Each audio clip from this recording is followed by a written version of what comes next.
Ayan mga boss, meron tayo dito bagong dating Isuzu Giga 10-wheeler van. Ayan, loaded siya ng chrome. Napakaganda.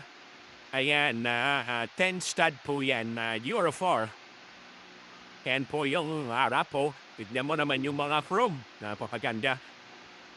Ayan, yan, napalco, mags po siya. Ayan, check natin yung loob. Ayan, manual transmission.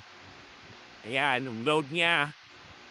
Yan, no? May accessories pa na chrome, pati may hagdan. Ayan yung sa chassis. Yan, meron din po siyang side grills. Ayan yung chassis sa bandang gitna. Ito naman po, airbag po yung likod.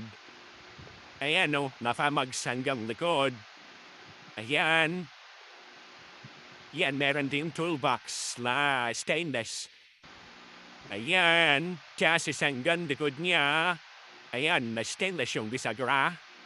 Ayan, stainless. Ayan, pati sa likod. Ayan, ayan yung likod niya. Check natin yung flooring niya. Buffalo o fahoy. Ayan, sa natin. Ayan, kahoy po yung flooring. Wood flooring siya. Ayan. Ayan po yung likod. Ayan. Check naman natin dito sa kabilang side. Ayan.